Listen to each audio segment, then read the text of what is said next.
Hello students, मैं हूं अश्वनी तोमर और आप सब लोगों का स्वागत है मेरे यूट्यूब चैनल गुरु जेईई पर। आज के लेक्चर 4 में हम complement of a set, difference of two sets and some applications के बारे में पढ़ेंगे। चलिए शुरुआत करते हैं। What is the meaning of difference of sets? The difference of two sets A and B taken in this order is defined as the set of all those elements of A which are not in B। इसका मतलब क्या है? Set A minus set B, ठीक है।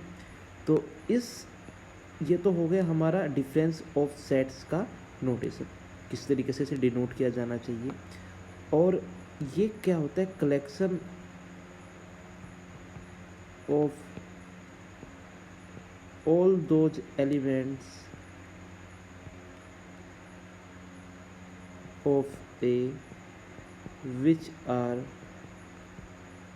not in B, यानी कि set A के वे एलिमेंट जो सेट B में नहीं है, सेट A के वो सब एलिमेंट्स जो सेट B में नहीं है, A माइनस बी सेट के अंदर आते हैं।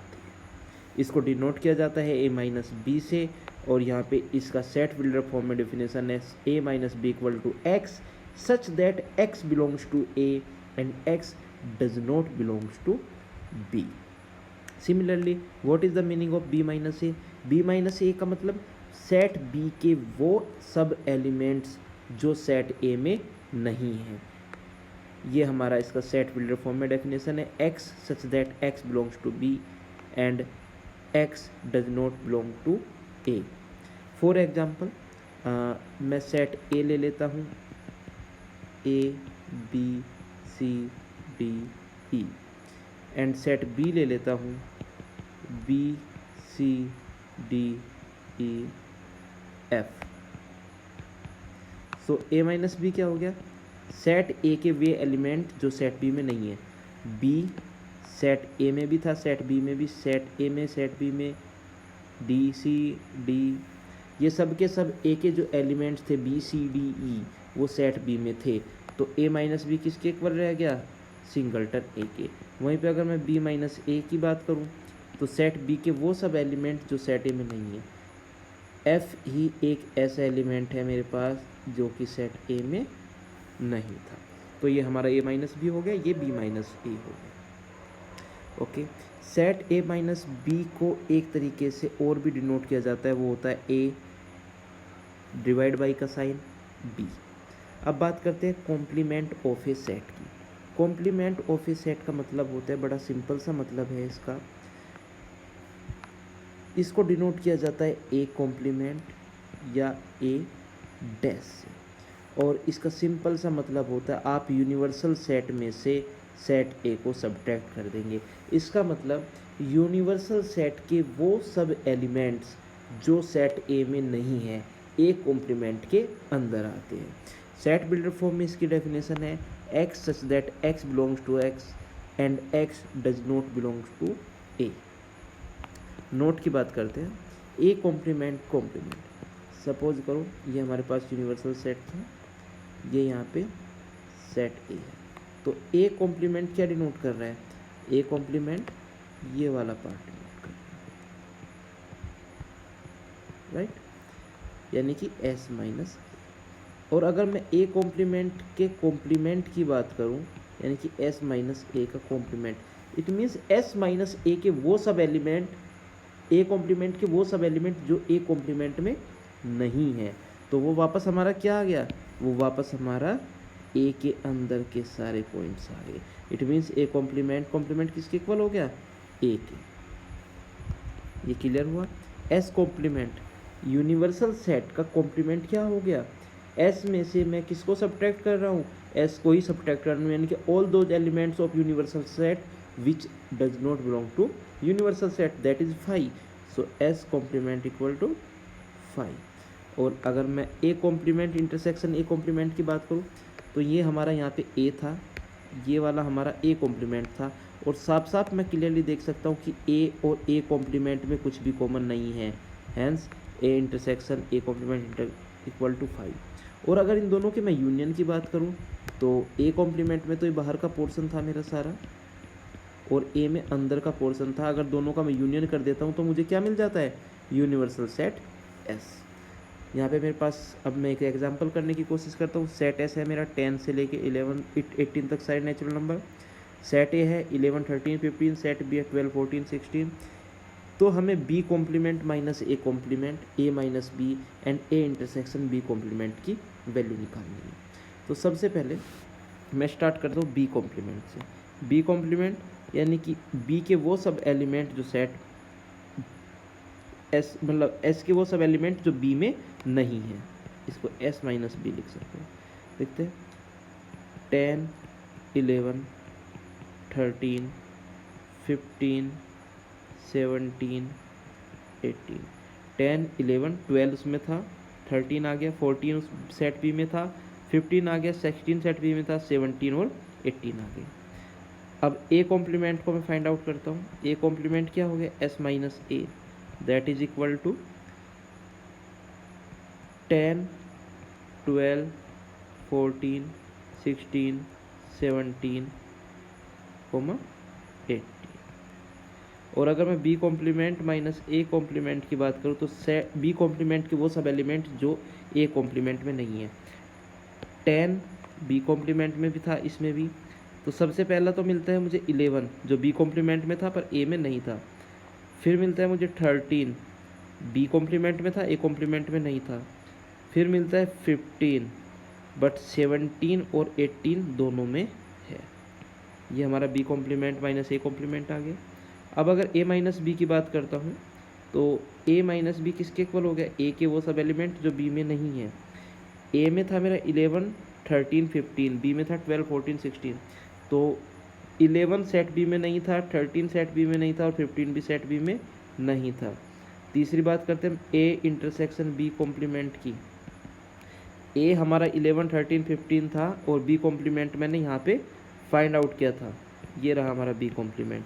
इन दोनों का इंटरसेक्शन की बात करूँ तो दोनों में क्या कॉमन आ रहा है, बी कॉम्प्लीमेंट और ए में 11 था, क्या बी कॉम्प्लीमेंट में भी 11 था, यस।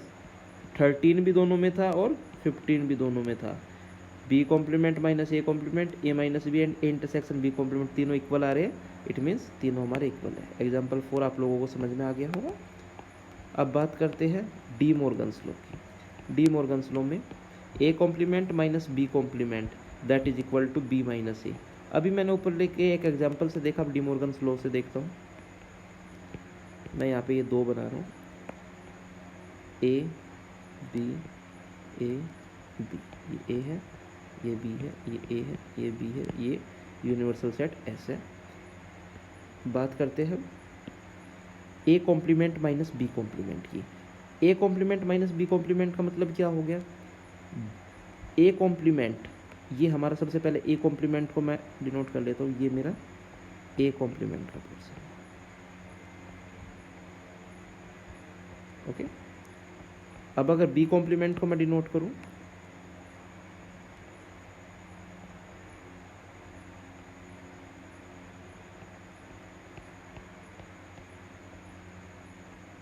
ये हमारा बी कॉम्प्लीमेंट का पोर्शन है। और अगर A complement minus B complement कर रहा हूं मैं तो हमें मिल रहा है ये वाला पोर्शन, ये वाला पोर्शन जो कि किसके इक्वल है, बी के वो सब एलिमेंट जो ए में नहीं है। मुझे ये वाला पोर्शन मिल रहा है। तो b माइनस ए के इक्वल हो गया। मुझे क्या पोर्शन मिला, ये वाला पोर्शन सिर्फ मिल रहा है। It means A complement minus B complement को मैं b माइनस ए बोल सकता हूँ। Similarly A union B complement, second De Morgan law की बात कर रहा हूँ। सेकंड डी मॉर्गन लॉ में आ रहा है A complement union B complement equal to A intersection B complement. क्या सेकंड डी मॉर्गन लॉ यही था, जी हाँ। तो सबसे पहले हम बनाते हैं, ये हमारा ए है, ये हमारा बी है।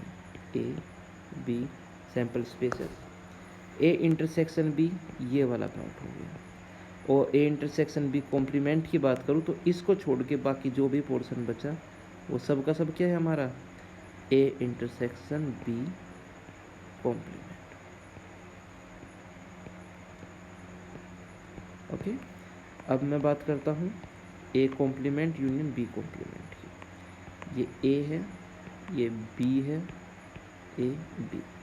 ए कॉम्प्लीमेंट में मेरा आ रहा है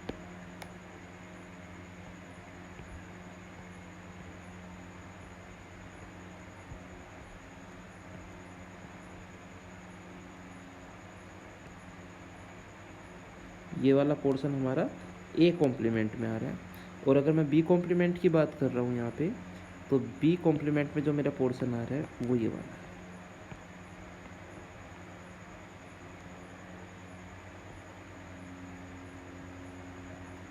और अगर दोनों के कॉमन की बात करता हूँ, दोनों के यूनियन की बात कर रहा हूँ, तो ये वाला जो पोर्शन है हमारा, इसको छोड़ के दोनों पूरे का पूरा हमारा कॉमन में आ गया। Similarly third D Morgan law को भी मैं प्रूव कर सकता हूँ, जो कि हमारा होता है A union B complement equal to A complement intersection B complement. आप लोगों को ये तीनों हमेशा याद रहने चाहिए, बहुत ज़्यादा इम्पोर्टेंट है, इनका बहुत ज़्यादा यूज़ होता है।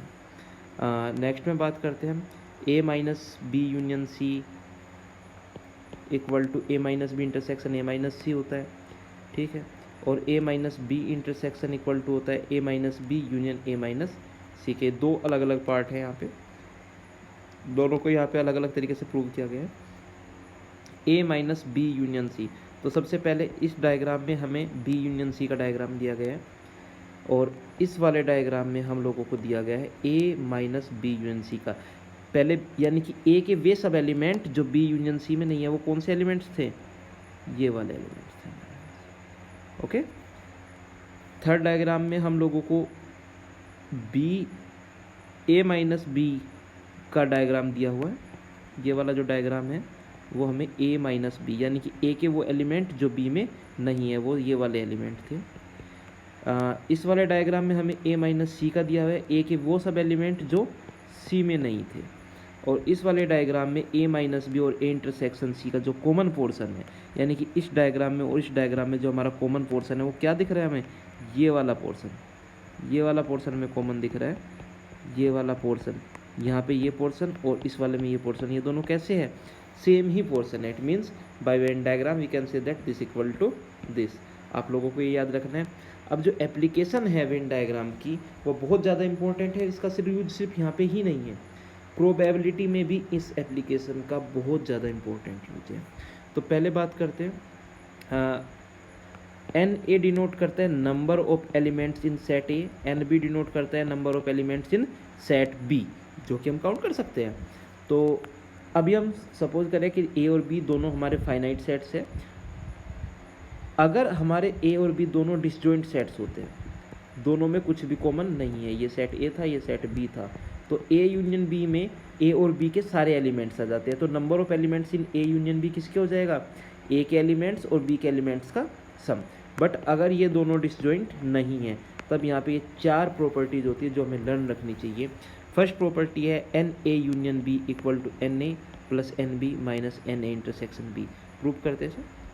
फर्स्ट प्रॉपर्टी है हमारी n A union B equal to n A plus n B minus n A intersection B. ये ए था, ये बी था। एन ए यूनियन बी यानी कि ए यूनियन बी में जितने भी नंबर ऑफ एलिमेंट्स आ रहे हैं वो सब। जब मैं एन ए की बात कर रहा हूँ तो उस टाइम पे मैं ये पोर्शन पूरे का पूरा सेट ए के सारे एलिमेंट एक बार काउंट कर रहा हूँ। जब मैं सेट बी की बात करता हूँ एन बी की, तो number of elements in set B पूरा काउंट कर रहा हूँ।